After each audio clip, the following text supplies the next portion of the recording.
You're going to love the new retirement home. They have knitting classes." Penelope's smile was as fake as her eyelash extensions. Charles nodded like an obedient puppy, while Leo mentally counted the money they'd make from selling my properties. I just smiled and said yes, that it sounded like a wonderful idea, but inside, something shattered for good. They had chosen the most elegant restaurant in the city for this charade. The tablecloth was white linen, the crystal glasses reflected the golden evening light, and the aroma of fresh seafood filled the air. Everything was perfect for an emotional execution, all calculated to look like a celebration when it was really my funeral, and I was still alive. "Mom, we know you've been a little confused lately," Charles continued, his voice thick with a concern he didn't feel. He was wearing a gray suit I had bought him for his college graduation. Now he was using it to bury me. Confused. That word stabbed me like a dagger. I had faked a few memory lapses to test their patience, their love. I wanted to see if my children would take care of me when I truly needed them. The answer was right in front of me, wearing the very emerald green dress I had gifted her. "Dr. Miller says it would be for the best," Leo lied, avoiding my gaze. "A controlled environment, professional care, activities designed especially for people your age." People my age. As if turning 72 had made me a different species, something that no longer deserved respect or dignity. As if a lifetime of building a real estate empire from scratch meant nothing. "And the knitting classes are really therapeutic," Penelope added, touching my hands with fingers that burned with falsehood. "You can make tablecloths, scarves, useful things." Useful things. While they were carving up my properties like vultures over a fresh kill, I would be making tablecloths in a room that smelled of disinfectant and despair. "When would the move be?" I asked, keeping my voice as calm as a lake before a storm. "Tomorrow," Charles answered, far too quickly. "We've already made all the arrangements. You just need to sign a few papers and what will happen to my properties?" The silence that followed was so thick I could taste it. They looked at each other like children caught stealing from the cookie jar. Penelope cleared her throat, and Leo fiddled with his napkin until it nearly tore. "Don't you worry about that, Mom," Leo finally said. "We'll take care of everything. It's too much responsibility for you right now." Too much responsibility. The same properties I had bought, renovated, and managed for decades were suddenly too much for me. The same investments I had grown from an initial $5,000 to the $1.5 million I had now suddenly required younger minds. That night, I pretended to take the sleeping pills Penelope had given me. I spat them into a napkin when she wasn't looking. I needed to be wide awake for what was coming. At 11 o'clock, I heard their voices in my kitchen. They thought I was sound asleep. A fatal mistake. "The beach house is worth at least $300,000, Charles whispered, shuffling papers on my oak dining table. The table where I had signed my first real estate contract 40 years ago. And the downtown condo, another $200,000, not to mention the investments in the bank. "We have to act fast," Penelope murmured, pouring champagne into glasses I had given them for their anniversary, "before she realizes what's happening." Leo laughed, that cruel laugh he had developed after marrying her. "Realizes? Are you kidding? She asked me what time it was 3 times yesterday." A lie. I had feigned that confusion to test them, to see how much of my own blood had turned to poison. The answer burned in my gut like acid. "Look at this," Penelope said, waving a paper I recognized as my will. "Once she's in the home, we can argue mental incompetence. The lawyer is already prepped. $400,000 for the main house," Charles calculated, scribbling numbers in a notebook. $300 for the beach house. $200 for the condo, and the investments add up to another $600,000, almost $1.5 million in total. $1.5 million. The fruit of a lifetime of work, sacrifice, and smart decisions. They had calculated it down to the last cent while I was supposedly sedated in my own bed. "And the best part," Leo added with a smile I could hear from my bedroom, "is that she'll never know what all of this is really worth. She thinks it's just a few properties." They completely underestimated me. They thought I was a confused old woman who didn't understand numbers or business. They didn't know that every morning I reviewed my investments, that I knew the exact value of each property, that I had plans they couldn't even begin to imagine. At 5 in the morning, while they slept off their drunken betrayal, I got dressed in my best black pantsuit. I took only the essentials: my passport, the jewelry I had hidden in a secret box, and the key to a safe deposit box in a bank in another city. In that box were the documents that would change everything. The taxi arrived on time. The driver helped me with my small suitcase and asked no questions. At the airport, I bought a one-way ticket to a coastal city where I owned a property they knew nothing about. During the flight, I closed my eyes and remembered my mother's words. "Margaret, never fully trust anyone, not even your own children. Blood can be corrupted, but dignity is eternal." She was right, and I was about to show them that a 72-year-old woman could be more dangerous than any enemy they had ever imagined. The plane landed in a city I hadn't visited in 30 years. Seabrook Shores, Florida, a name my children had never heard me speak, because some stories are too precious to share with those who don't deserve them. The salt air hit my face like a slap of memories. This was where it had all begun. This was where I had bought my first property with the life savings from my job as a secretary. $5,000 that seemed like a fortune back then. $5,000 that had grown into the empire my children wanted to steal from me. The taxi drove me through streets I recognized, despite the passage of time. The palm trees were still there, taller now, their fronds whispering secrets to the wind. The old Florida-style homes maintained their quaint charm, though some had been renovated with that soulless, modern style. "Is this the right address, ma'am?" the driver asked, stopping in front of a yellow house with green wooden shutters. "Looks like no one's lived here for a while." I smiled for the first time in days. "It's perfect." The house seemed to be sleeping, as if waiting for my return. It was small compared to the properties my children knew, but it had something none of the others possessed: a true history. It had been my secret refuge, my escape plan that I had kept quiet for decades. I took the keys from my purse. My hands trembled slightly, not from age, but from emotion. The door opened with a familiar creak, like a welcoming sigh. The inside smelled of old wood and sea salt. The furniture was covered with white sheets, creating ghostly figures in the dim light. I walked slowly, removing the covers one by one, revealing treasures I had left there like seeds, waiting for the right moment to sprout. In the kitchen, I found the first surprise. On the table was a note written in a shaky but familiar hand. "Mrs. Whitlock, I've been waiting for you all these years. Eliza." My heart skipped a beat. Eliza had been my housekeeper for 15 years until Charles and Leo decided we no longer needed her. "It's an unnecessary expense, Mom," they had said. "We can help you with the house." Another lie. They just wanted to control every aspect of my life, including who could or couldn't be near me. I heard footsteps on the front porch. My heart pounded so hard I thought it would burst from my chest. The door opened slowly, and there she was. Eliza, 30 years older, her hair completely white, and her face etched with wrinkles that told stories of a life well lived, but with the same warm eyes I remembered. "I knew you'd come," she said simply, as if only days had passed instead of decades. "When I heard what your children were planning, I knew you'd find a way to get here." "How did you know about my children?" Eliza smiled sadly. "Penelope called me a month ago. She wanted information about your properties, about any bank accounts you might have hidden. I told her I didn't know anything." Of course, Penelope had been digging. It wasn't enough to steal what they knew about. They wanted to make sure there were no hidden treasures. The irony was delicious. They had called the one person who truly knew all my secrets, and she had protected me.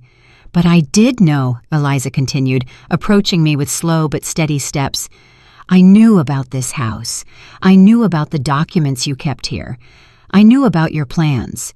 And I've been taking care of everything, waiting for this day." My eyes filled with tears I couldn't hold back.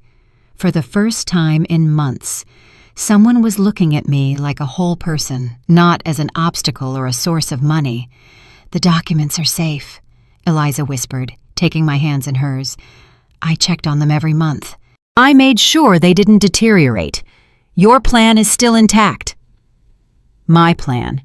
I had started designing it 30 years ago when I realized my children saw my properties as their guaranteed inheritance, not as the result of my hard work.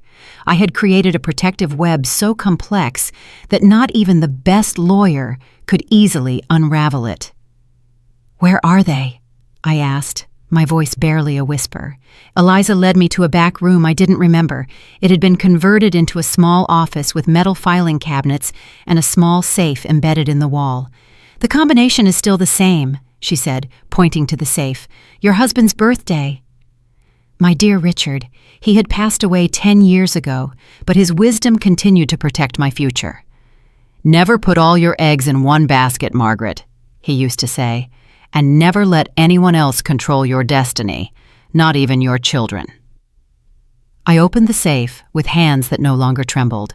Inside were all the documents I had hidden for decades. Deeds to properties my children didn't know existed, investments in international banks, a completely different will from the one they had photographed. But the most important thing was a thick folder marked with the initials HC, Hope Center. "Do you remember your dream?" Eliza asked, watching me as I reviewed the papers. "You wanted to create a place where older women could live with dignity, where they wouldn't be treated like burdens or nuisances." Of course I remembered. It had been my secret obsession for years. A home for women my age who had been abandoned by their families, betrayed by their children, or simply forgotten by a society that discards anyone who no longer produces money. "Everything is ready," Eliza continued. "The permits, the blueprints, the funds set aside specifically for this project. It just needed you to come back to activate it." Tears streamed down my cheeks uncontrollably. For months, I had felt my life was falling apart, that I had lost all purpose. But here was the proof that I had always had a bigger plan, a mission that transcended my children's pettiness. "Is there anything else?" Eliza said, pulling a cell phone from her purse. "Mr. Cromwell has been waiting for your call." Mr. Cromwell, my trusted lawyer, the only professional who knew the full extent of my plans. I had hired him in secret 5 years ago, paying him with funds from accounts my children would never discover.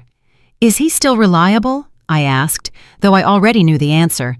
"More than ever. His own son tried to have him committed last year. He understands exactly what's happening." I took the phone with renewed determination. It was time to begin the next phase of my plan, the phase that would turn my apparent defeat into the sweetest victory of my life. I dialed the number I had memorized years ago. Mr. Cromwell answered on the second ring. "Margaret." His voice sounded relieved and excited. "I knew you'd call today. Are you ready to begin?" "More than ready, Mr. Cromwell. It's time to remind my children who I really am." "Everything is set for tomorrow," Mr. Cromwell said over the phone, his voice filled with a satisfaction I could feel through the line. "Your children have called a family meeting for 10 in the morning at your house. They think they're going to sign the papers to transfer your assets." I smiled as I watched the ocean from the window of my secret refuge. The waves crashed against the rocks with a fury I understood perfectly. "Who will be there?" "Charles, Leo, Penelope, and they've also invited Tobias, your older brother. Apparently they want family witnesses to make everything look legal and transparent." Mr. Cromwell chuckled ironically. "The lawyer they hired will also be there, a Mr. Evans, who has a reputation for being, let's say, ethically flexible." Tobias, my older brother, who had always envied my success in business. Ever since I inherited the family home 15 years ago, he had tried multiple times to convince me to sell it and split the money. Of course he would be there, like a vulture smelling a carcass. "And our plan?" "Perfect. I'll arrive at 10:30 when they're all gathered and feeling confident. I have all the original documents, the recordings we made last year, and the special surprise we prepared." The special surprise. A video I had recorded 2 years ago when I sensed this day might come. In it, I explained my reasons in detail, my true plans, and revealed secrets about my children that they thought were buried forever. "Eliza will be with me," I added, looking at my faithful friend who was making coffee in the kitchen with the ease of someone who had never left. "She has information that will be very enlightening." "Excellent. The more credible witnesses we have, the better. Are you sure you want to do this? Once we start, there's no turning back." I thought of Penelope's fake smile, Charles's lies, Leo's greed. I thought of the years I had sacrificed to build a future for children who only saw my death as a business opportunity. I've never been more sure of anything in my life. That night, Eliza and I stayed up late, reminiscing about old times and planning the future. She told me what her life had been like after my children fired her. "I got a job with a family in the city," she recounted as we drank chamomile tea, "but I never stopped thinking about you. Every month I'd come to check on this house, to make sure everything was in order for when you returned." "How did you know I would come back?" "Because I know you, Mrs. Whitlock. You're not one to give up. And because 5 years ago, when you started suspecting your children, you asked me to keep this a secret. You told me, if I ever disappear, look for me here first." She was right. I had started to sense the betrayal years ago when I noticed strange glances between my children, conversations that stopped when I entered a room, questions that were too specific about my finances. "There's something else you should know," Eliza continued, her expression turning serious. 3 months ago, Penelope came to see me. She didn't just want information about your properties. She also asked about your mental health, about whether I had noticed any signs of dementia or confusion. My blood ran cold. "What did you tell her?" "I told her you were the sharpest woman I knew, that your mind was like a steel trap. She got very upset when I didn't give her the answer she was hoping for." Of course, they needed to build a case of mental incompetence to justify their theft.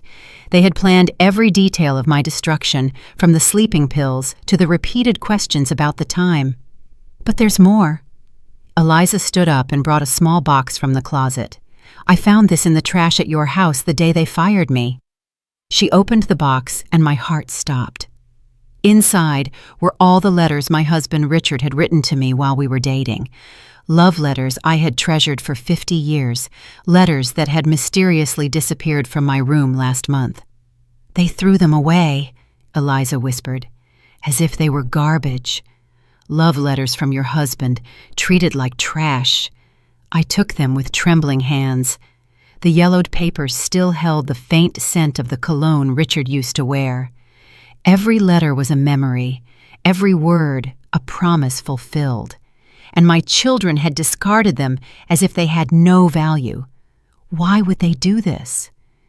"Because anything that represents true love bothers them," Eliza answered, with a wisdom that comes from years of observing human nature. "Your love for your husband, your generosity toward them, your work building a future, all of it reminds them of what they are incapable of feeling." That night, I couldn't sleep. I reread every one of Richard's letters, remembering the man who had loved me for who I was, not for what I owned. He had built the first business with me, celebrated every success, and comforted me in every failure. "Margaret," he had written in one of his last letters, "you are stronger than you think.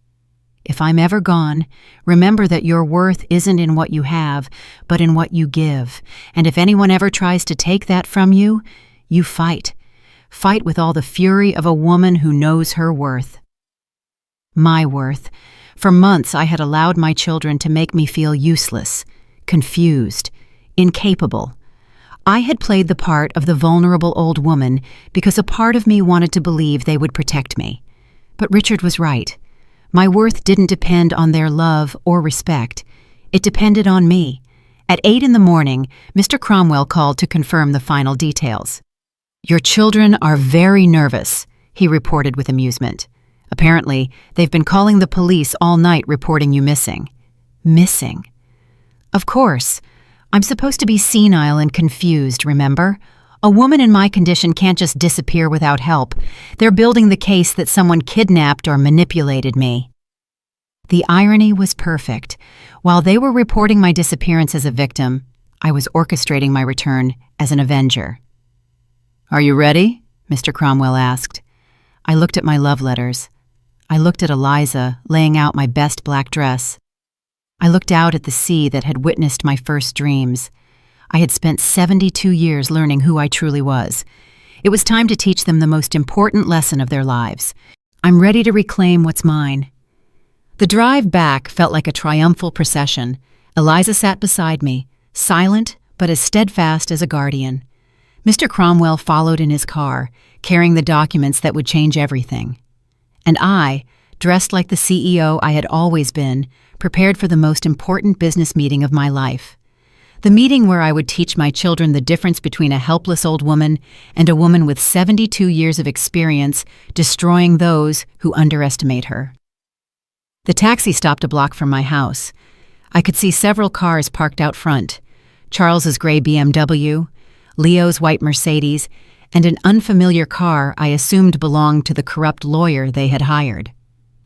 Tobias's red truck was also there, confirming that my brother had come to join the feast. "Are you sure you want to do this?" Eliza asked for the third time, though her eyes shone with a determination that said otherwise. "More sure than ever." Mr. Cromwell had arrived 10 minutes before us and was waiting in his car, reviewing the documents one last time. I walked up to his window, and he rolled it down with a smile that promised justice. "Everything's ready," he said, showing me a digital recorder. "I have the confessions we recorded last year when you suspected this might happen. I also have the certified copies of all the real documents, not the forgeries they think exist." Recording the confessions had been my idea, a kind of insurance against the betrayal I sensed was coming. In those recordings, Charles and Leo openly admitted they were waiting for me to die to inherit, that they considered my properties theirs by right, and that they saw me as an annoying obstacle to their plans. And the video? Loaded and ready. When the time comes, I'll press play, and their own words will destroy them. I walked toward my house with steps that echoed like hammer blows on the pavement. It was strange to see my own home as enemy territory, but that was exactly what it had become. The invaders had taken my castle, believing the queen had fled forever. A fatal mistake. I rang the doorbell of my own house. The symbolism was perfect. They had taken over my life so completely that I had to ask permission to enter my own home. Penelope opened the door. Her face went through a fascinating sequence of emotions: surprise, fear, rapid calculation, and finally, that fake smile I knew all too well. "Margaret! My God, we were so worried," she exclaimed with an Oscar-worthy performance. "Where have you been? We called the police, checked hospitals." "I was thinking," I replied simply, walking into my house as if seeing it for the first time, "and making some important decisions." Charles came running from the living room, followed by Leo and Tobias. Their faces showed a mixture of relief and panic that was delicious to watch. "Mom, you had us worried sick," Charles said, trying to hug me. I stepped back gently but firmly. "Worried about me or worried about your plans?" I asked in a calm voice. The silence that followed was so thick I could feel it pressing against my skin. Leo cleared his throat nervously, while Penelope exchanged quick glances with Charles. "I don't know what you mean," Leo muttered, but his voice trembled in a way that gave him away completely. "I think you know exactly what I mean." Just then, Mr. Cromwell knocked on the door. The lawyer they had hired stood up from the dining room table, where they had spread out all the papers for the fraudulent transfer of my properties. "Who is it?" asked Mr. Evans, a small man with a mustache who looked as nervous as my children. "My legal representative," I announced, my voice cutting the air like glass. "George Cromwell, specialist in elder fraud and asset protection." The color drained from my children's faces. Tobias took a step back, clearly regretting his involvement in this farce. Mr. Cromwell entered with Eliza at his side, carrying a briefcase that I knew contained the complete destruction of their plans. He introduced himself cordially to Mr. Evans, who immediately began to sweat profusely. "Mrs. Whitlock," Mr. Cromwell said formally, "I understand there are some documents that require your signature to transfer your properties to your children." "That's right," I confirmed, watching as Charles tried to regain his composure. "Perfect. But before we proceed, I need to verify a few legal details." Mr. Cromwell opened his briefcase and took out a thick folder. "For example, I need to confirm that you are mentally competent to make this decision." "Of course she's competent," Penelope interjected, far too quickly. "It's just that sometimes she gets a little confused because of her age." "Interesting." Mr. Cromwell smiled like a shark that has smelled blood. "Because I have here a very recent medical report from Dr. Sanchez confirming that Mrs. Whitlock is in excellent mental health and has full decision-making capacity." I pulled the report from my purse. I had obtained it 2 days before my disappearance, anticipating this exact situation. "I also have here," Mr. Cromwell continued, "some very interesting recordings that were made in this very house exactly 1 year ago." The color completely vanished from my children's faces. Charles gripped the back of a chair as if he were about to faint. "I don't know what you're talking about," Leo lied, but his voice was barely a whisper. Mr. Cromwell pressed play on his recorder. Charles's voice filled the room with crystal clarity. "Let's just hope she dies soon. I'm tired of pretending I care. As soon as she's in the ground, we sell everything and split the money." Leo's voice followed. "All we need is to find a way to declare her incompetent. After that, it'll be easy to take control of everything." And finally, Penelope's voice. "She's just a stubborn old woman. If she doesn't cooperate, we'll put her in the cheapest home we can find, and that's that." The silence that followed was sepulchral. Tobias looked at me with genuine horror, clearly realizing what kind of conspiracy he had stumbled into. "Those recordings are taken out of context," Charles stammered, but there was no conviction left in his voice. "Out of context?" Mr. Cromwell laughed without humor. "I have 3 hours of similar recordings, all made with your mother's knowledge and consent, as she has suspected your intentions for years." Eliza walked to the table and gathered all the fake documents they had prepared. She reviewed them one by one with the authority of someone who knew every detail of my real papers. "These documents are fraudulent," she announced. "The signatures are forged, and several of the assets mentioned here don't even exist in the official records." "That's impossible," protested Mr. Evans, but he was already packing his things, clearly wanting to flee the situation. "It's very possible when someone has been planning to rob their own mother for years," I said finally, my voice filled with an authority that had been dormant for too long. "And it's especially possible when that mother is much smarter than you ever imagined." Mr. Cromwell then took out the envelope containing the video I had recorded 2 years ago. The video where I revealed not only my true plans, but also some secrets about my children that would destroy them completely. "Now," I said, sitting at my own table like the CEO I had always been, "it's time to talk about the consequences of betraying the woman who gave you life." Their faces were perfect portraits of absolute terror, and I was just getting started. "Sit down, all of you," I ordered, in a voice that allowed no argument. "It's time for you to hear some truths you've been avoiding for years." Charles, Leo, and Penelope settled into their chairs like students being punished.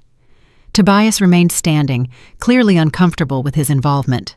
Mr. Evans had tried to slip away, but Mr. Cromwell had discreetly blocked his exit. "First," I began, pacing in front of them like a prosecutor before a jury, "let's talk about real numbers. You believe my estate is worth approximately $1.5 million?" I saw them exchange nervous glances.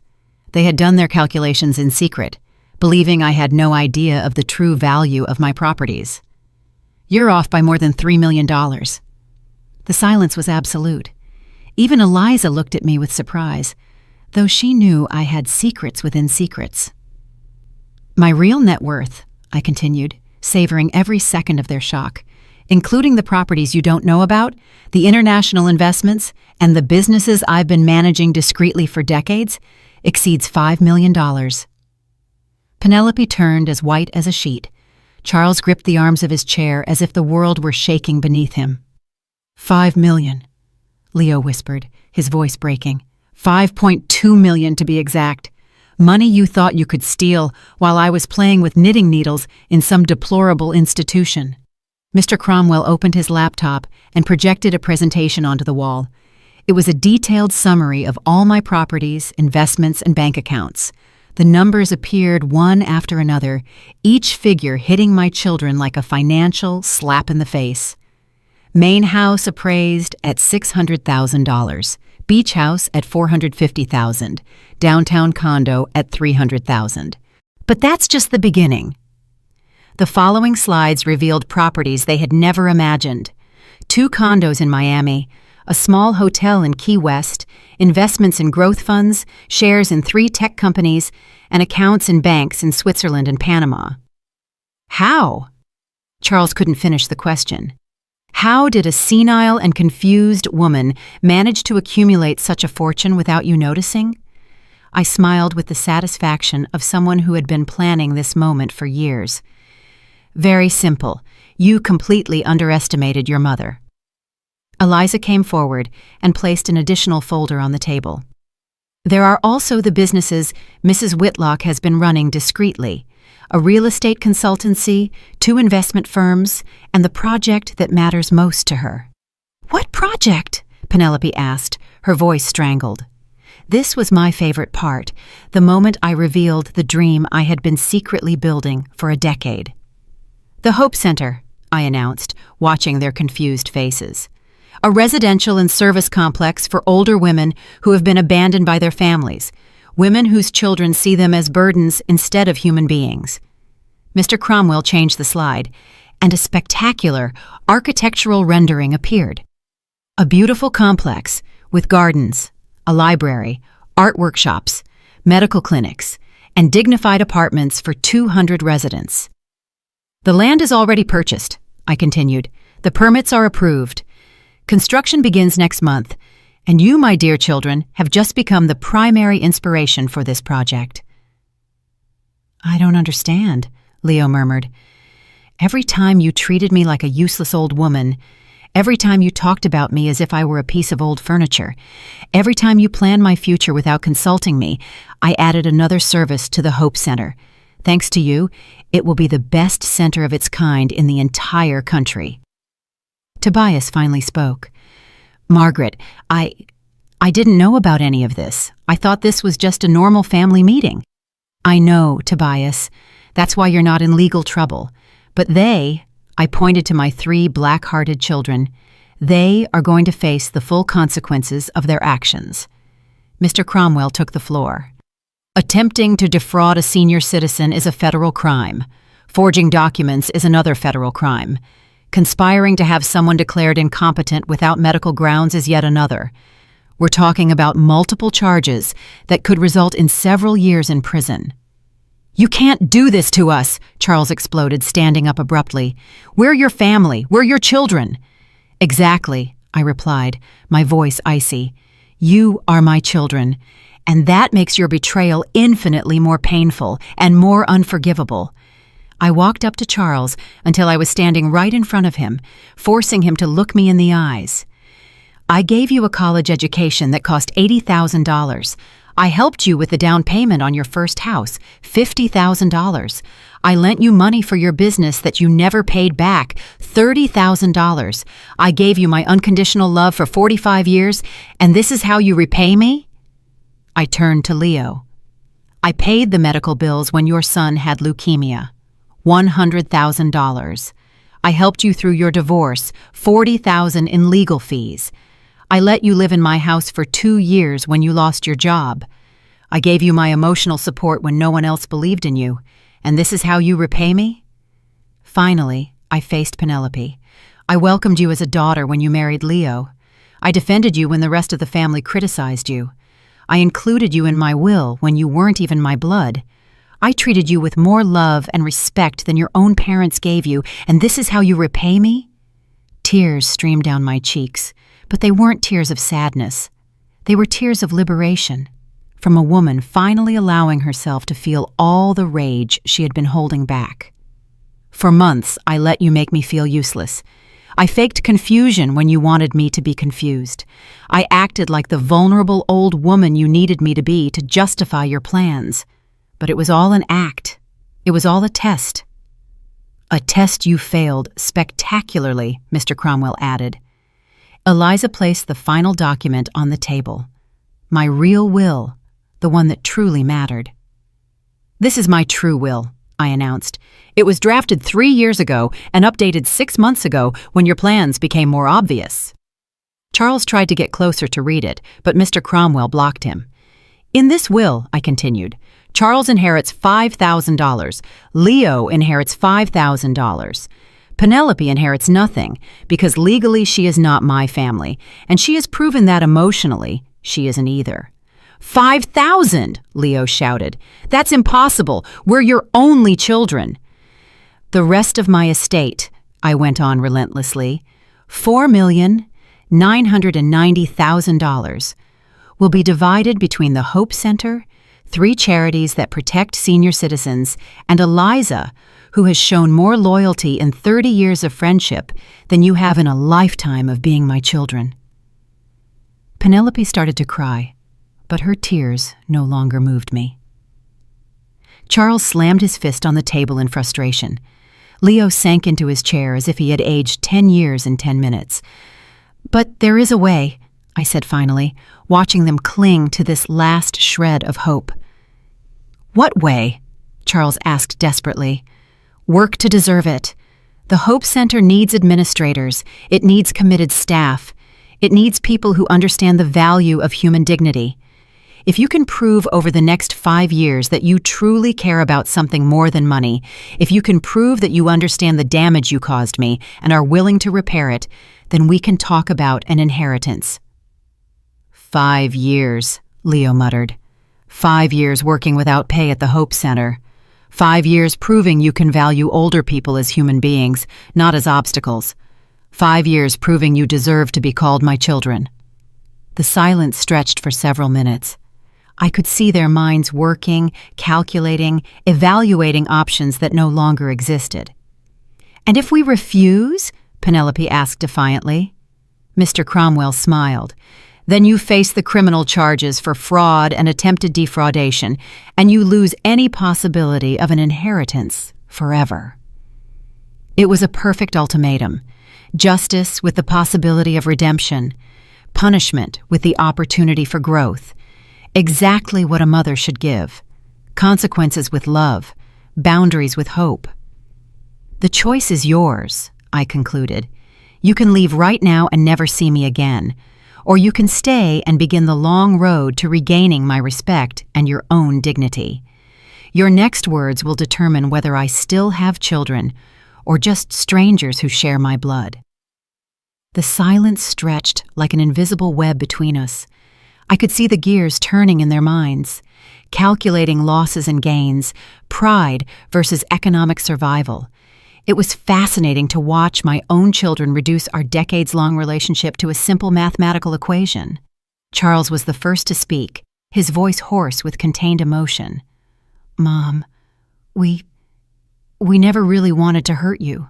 We just thought that it was better for me to be locked away knitting while you spent my money, I interrupted. That a 72-year-old woman had no right to decide her own life? It wasn't like that, Leo protested weakly. We just wanted to make sure you were safe, taken care of. Liar. The word shot out of my mouth like a bullet. You wanted to make sure your bank accounts were full. The only security you were concerned with was financial.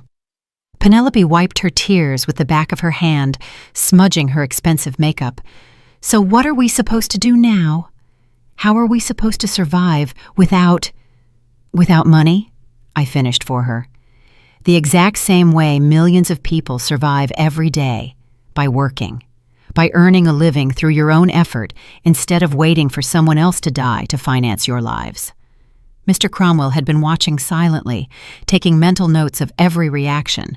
Now he spoke in a professional tone. You have 24 hours to make a decision.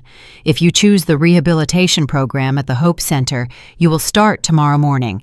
If you choose to leave, I have orders to proceed immediately with the criminal charges. Tomorrow morning? Charles paled. But we have jobs, responsibilities. You had jobs, I corrected. Now you have a chance at redemption that, frankly, you don't deserve. I walked to the window, looking out at the garden I had tended for decades. The roses I had planted were still blooming, oblivious to the human drama unfolding behind them. Nature had that wisdom. It grew, it flourished, it created beauty regardless of betrayals or disappointments. "Do you know what the most painful part of all this has been?" I asked without turning around. "It wasn't discovering you planned to rob me. It wasn't hearing you count my money like vultures. The most painful part was realizing that you never really knew me." I turned back to them, watching their confused faces. For 72 years, I have been a woman who fights, who builds, who dreams. I started with $5,000 and turned it into over $5 million. I built a real estate empire with no one's help. I navigated a business world dominated by men and came out victorious. I raised 2 children while managing properties and making investments. My voice rose, filled with decades of accomplishments they had systematically ignored. "And you reduced me to a confused old woman who needed knitting classes.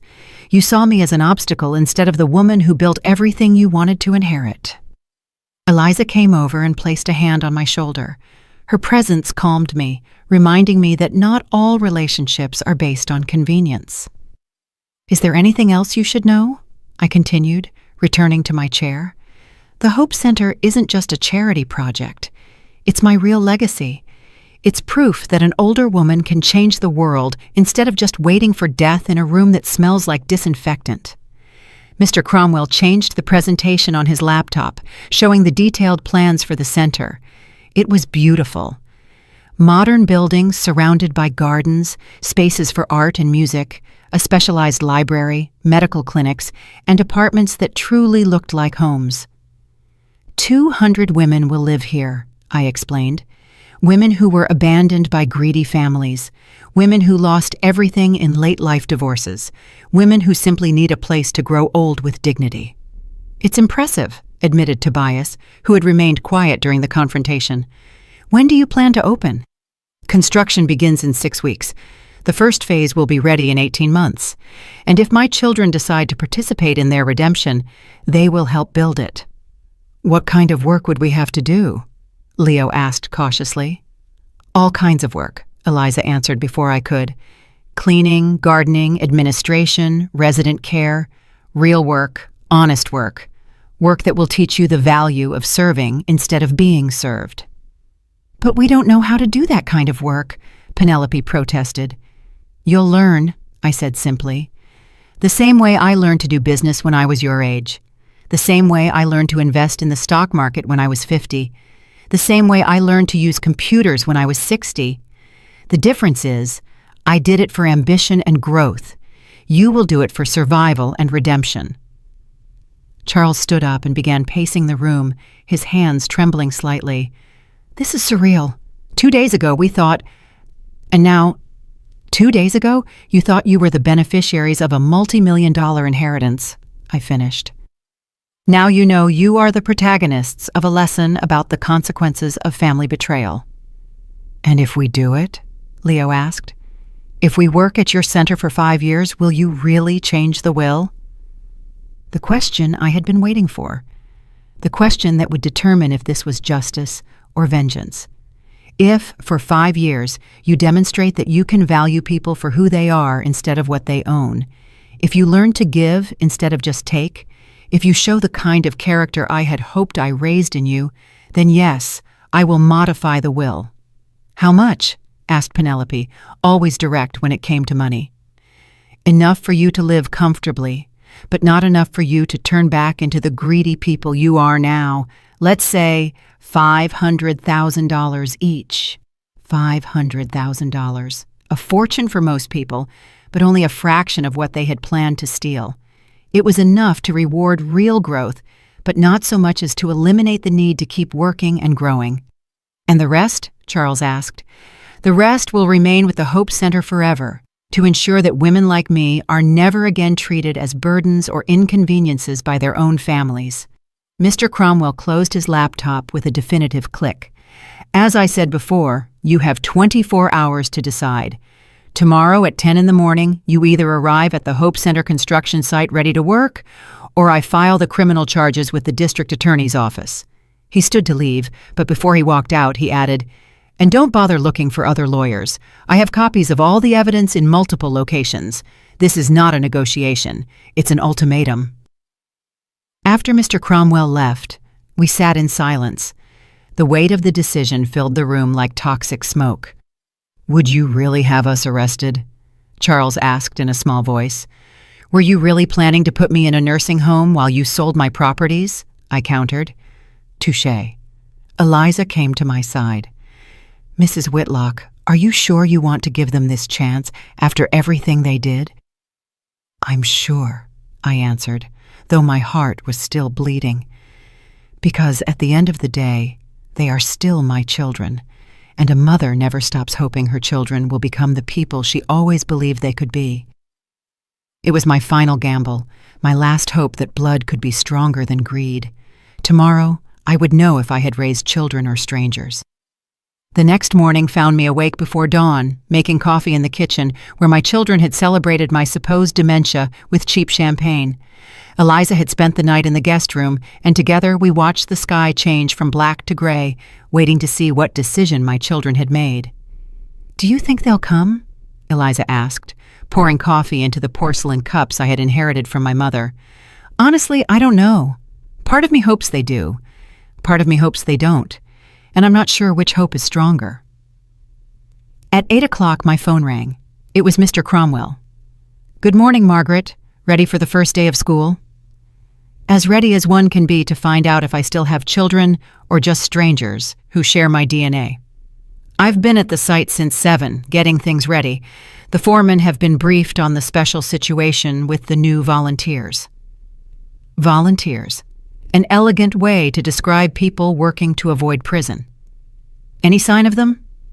Not yet, but there are still 2 hours to go. Eliza and I arrived at the Hope Center construction site at 9:30. It was my first time seeing the land since the prep work had begun, and a wave of emotion washed over me. There it was, my dream taking physical form. Tractors moved earth where therapeutic gardens would soon grow. Workers marked the foundations where the buildings would rise, housing women who had been discarded by their own families.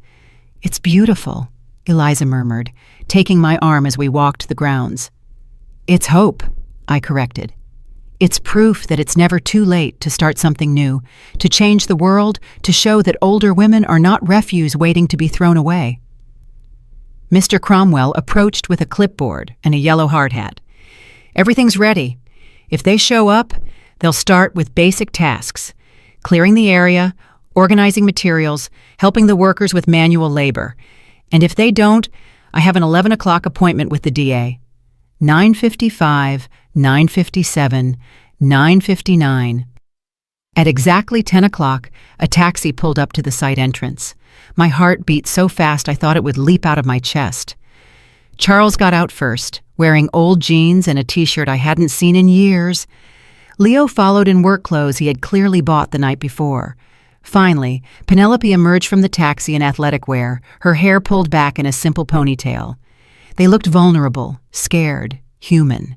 They walked toward us with slow steps, like condemned prisoners heading to the gallows. When they were close enough, I could see that none of them had slept well. Their eyes were red, their faces gaunt from a night of impossible decisions. "We're here," Charles said simply. "I see that," I replied, keeping my voice neutral, though my heart was performing emotional acrobatics. "We've decided," Leo cleared his throat. "We've decided we want to try. We want to try to fix things." "Are you sure? Because once you start, there's no going back. 5 full years, or you go straight to jail." Penelope nodded slowly. "We're sure. Or at least, we're sure we don't want to go to prison." It wasn't the noblest motivation, but it was a start. Mr. Cromwell came forward with 3 extra hard hats. "Welcome to the Hope Center. I'm your supervisor, and for the next 5 years, I am the most important person in your lives, after your mother." He handed them the hard hats and a sheet with the basic rules. Work hours are 8 a.m. to 5 p.m., 1 hour for lunch. 0 tolerance for complaints or negative attitudes. Weekly progress evaluations. Your first direct supervisor will be Mike. Mr. Cromwell pointed to a burly man with calloused hands and a kind smile. He has 30 years of construction experience and zero patience for princesses or princes who've never worked with their hands. Mike came over and sized them up with the expert gaze of someone who can spot a slacker from 100 yards away. "Any of you ever done physical labor before?" he asked. Total silence. "Perfect," Mike grinned. "We'll start with something simple. See that pile of rubble?" He pointed to a mountain of broken concrete and rusted metal. "It needs to be moved from here to over there." He pointed to a spot about 200 yards away. "By hand?" Penelope asked in horror. "By hand," Mike confirmed. "Stone by stone, piece by piece. It's honest work for people who need to remember the value of effort." I watched them as they approached the pile of rubble as if it were an impossible mountain to climb. Charles lifted the first piece of concrete and immediately winced in pain. Leo tried to carry too much at once and nearly fell backward. Penelope looked at her perfectly manicured hands and sighed with the resignation of someone accepting an inevitable fate. For the next 4 hours, I watched them work. It wasn't pretty. Charles complained constantly about his back pain. Leo stopped every 10 minutes to catch his breath. Penelope broke 2 nails in the first hour and cried silently for another 10 minutes. But they worked. At lunchtime, they sat on the ground like the rest of the workers, eating basic sandwiches and drinking lukewarm water from a shared thermos.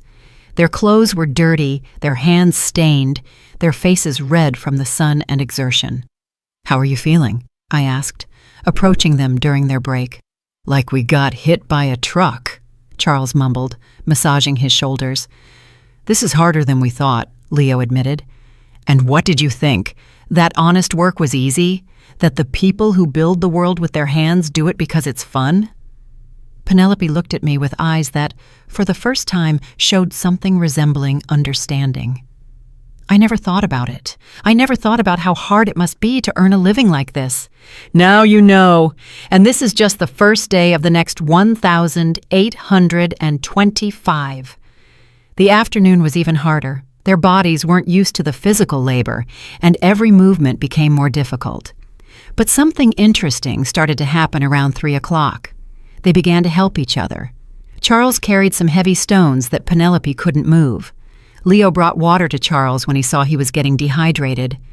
Penelope found extra gloves for Leo when she noticed his hands were getting raw. Small acts of consideration they hadn't shown each other in years. At 5 o'clock sharp, Mike blew a whistle. "First day's done. Tomorrow we start at 8 sharp. Be late, and we start over from scratch." My children walked toward the taxi they had called, moving like arthritic old people. Before getting in, Charles turned to me. "Mom, thank you for giving us this chance. I know we don't deserve it." "You don't deserve it yet," I corrected, "but maybe in 1,824 more days you will." That night, Eliza and I had dinner in silence, processing the day's emotions. It had been strange to see my children reduced to exhausted manual laborers, but it had also been hopeful. "Do you think they'll make it?" Eliza asked as we washed the dishes. "I don't know, but for the first time in months, I'm curious to see what kind of people they'll become if they actually complete these 5 years." I looked out the window at the stars beginning to appear in the dark sky. The hardest part of this whole process had begun, waiting to see if justice could turn into redemption, if punishment could transform into growth. 5 years to find out if I still had children, or if I had finally found the strength to create something more valuable, a family built on mutual respect instead of convenience. Time would tell. 4.5 years had passed since that first day of rubble and tears. The Hope Center was no longer just a dream on architectural blueprints. It was a vibrant reality, with 200 women living full and dignified lives within its walls. I walked through the gardens my children had helped plant, watching residents participate in painting classes, book clubs, and adapted yoga sessions. The scent of roses and jasmine filled the air, mingling with the sound of laughter coming from the creative workshop area. "Mrs. Whitlock," greeted Alice, an 80-year-old woman who had come to the center after her family declared her too expensive to maintain. Now she ran our oral history program, helping other residents document their lives for future generations. Good morning, Alice. How is the memoir project going? Incredible. We have 50 complete stories already. Women who were nurses during wars, teachers who educated entire generations, mothers who raised 10 children while working in factories, stories that were about to be lost forever. This was exactly what I had envisioned, a place where older women were not seen as burdens, but as living libraries of wisdom and experience. Have you seen Charles this morning? I asked. He's in the kitchen, helping with the special breakfast for Carmen. She's turning 90 today. Charles in the kitchen. If someone had told me 5 years ago that my son would be preparing breakfast to celebrate the birthdays of elderly women, I would have laughed until I cried. Now it was just part of who he had become. I found him decorating a cake with the concentration of an artist. His hands, now calloused from years of manual labor, handled the piping bag with surprising delicacy. 90 pink roses or 90 blue roses? He asked without looking up, clearly knowing it was me who had entered. Definitely pink. Carmen says blue reminds her too much of hospitals. Pink it is, then.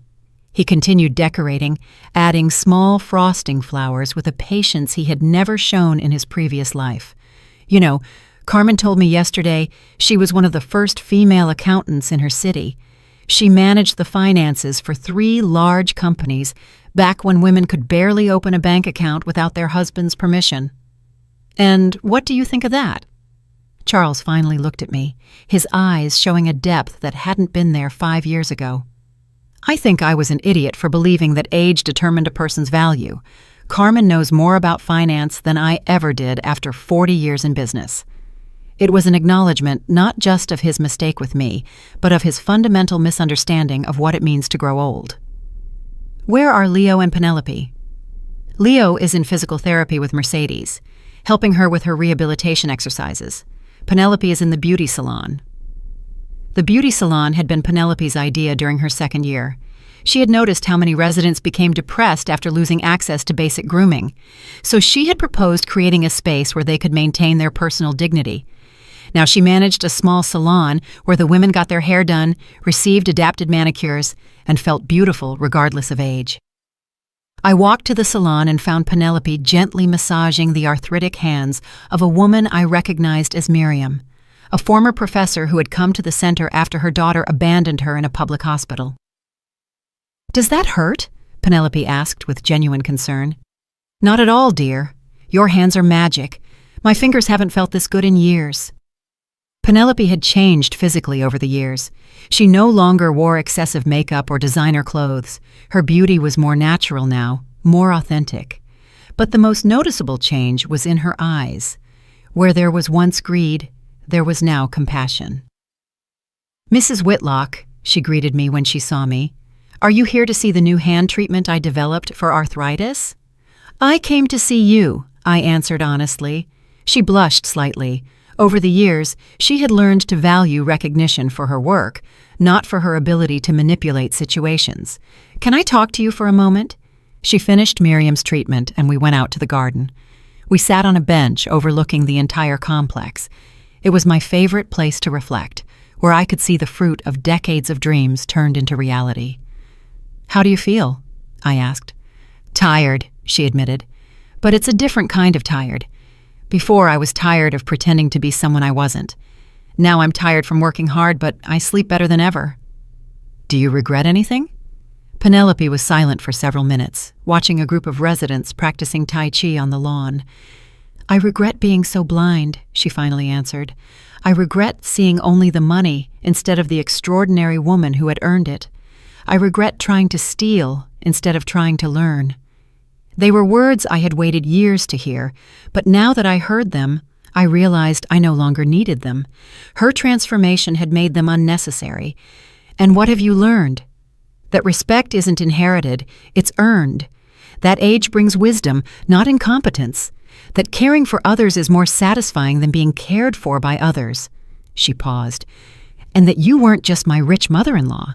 You were an example of what a woman can achieve if she doesn't accept limitations. Those last words hit me like a ray of sunshine after years of storm. Leo came running from the rehabilitation area, clearly excited. "Mom, Mercedes walked 10 steps without help, 10 whole steps!" My youngest son, who once couldn't show genuine emotion for anything that wasn't money, was beaming over the physical progress of an 85-year-old woman who wasn't even his relative. "She says she wants to walk to her rose garden next week," Leo continued, breathless from running and excitement. Can you imagine? 6 months ago, she could barely sit up without help. And what are you going to do to help her achieve that? I already spoke with the physical therapist. We're going to create a special strengthening program. I'll be with her for every session. He stopped, realizing what he had said. If that's okay with you, of course. It was the first time in years he had asked my permission for something that clearly mattered to him for the right reasons. That sounds perfect, Leo. That afternoon, Mr. Cromwell came to visit for our monthly review meeting.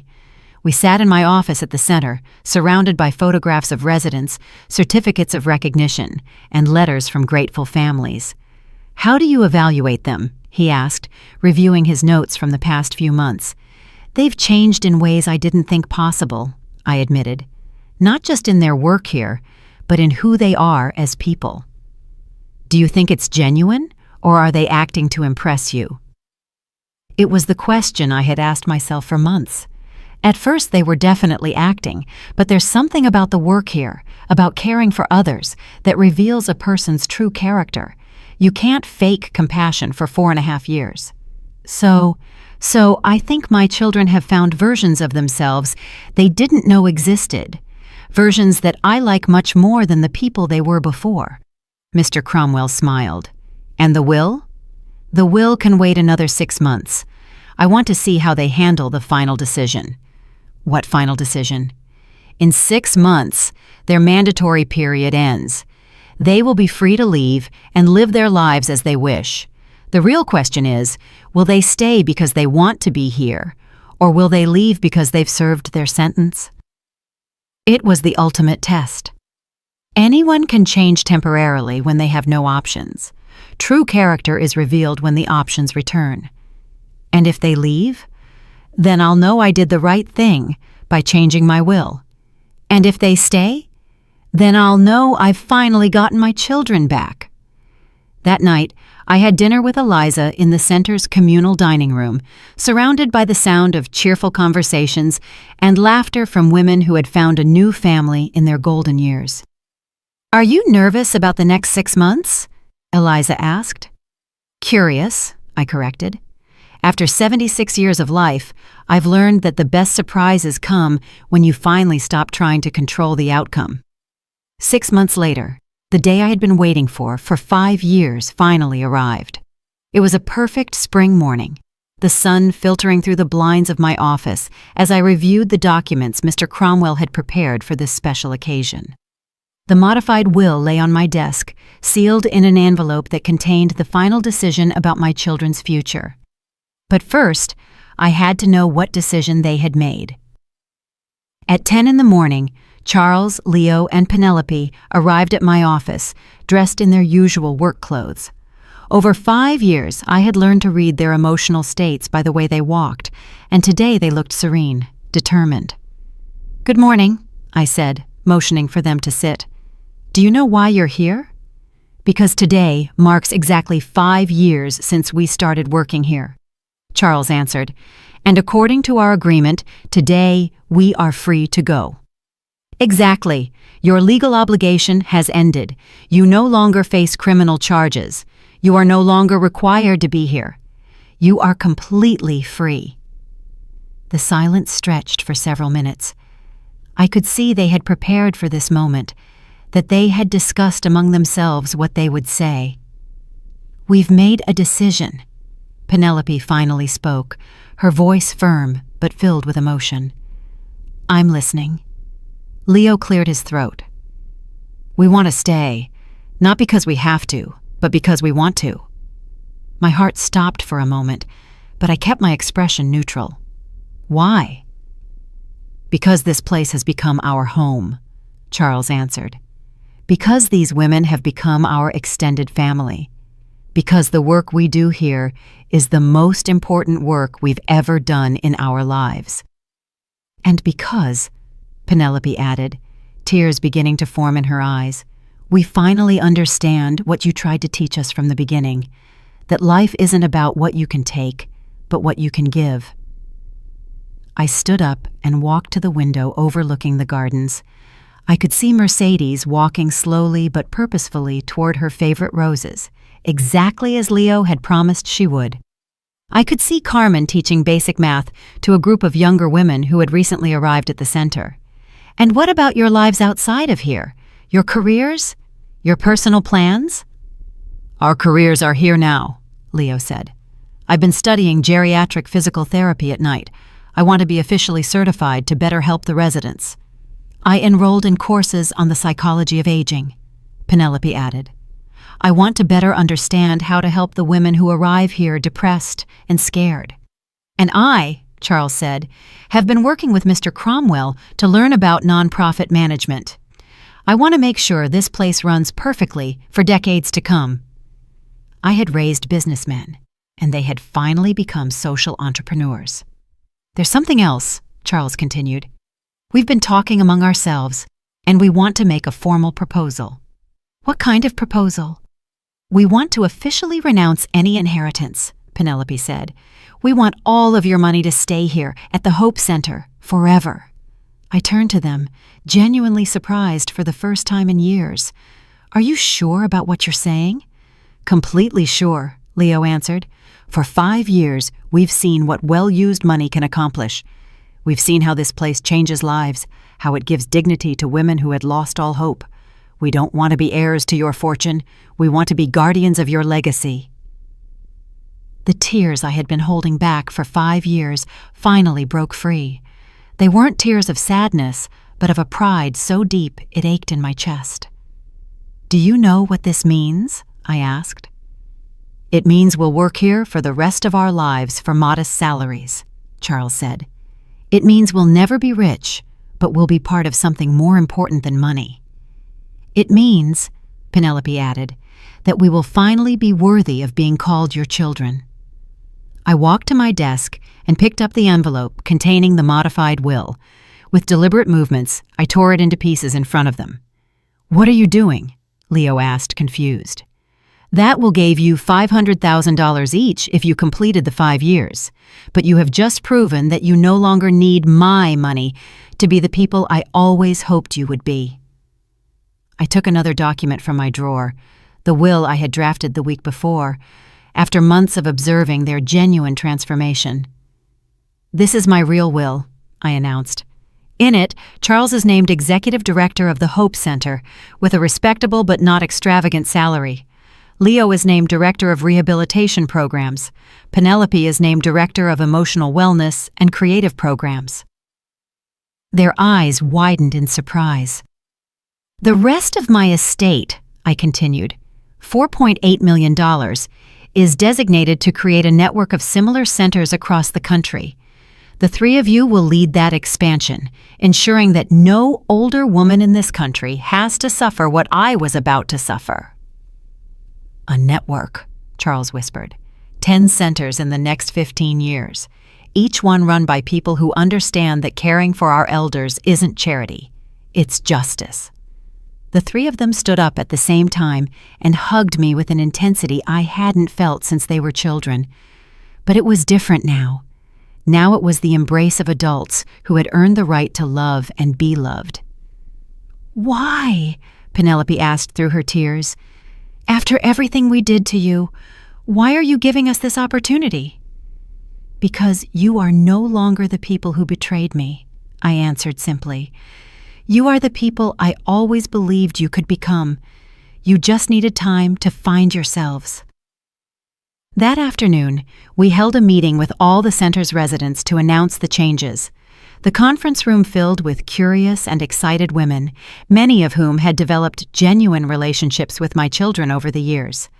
I have the honor of announcing, I said from the impromptu podium, that the Hope Center will not only continue to operate indefinitely, but will expand to help thousands more women.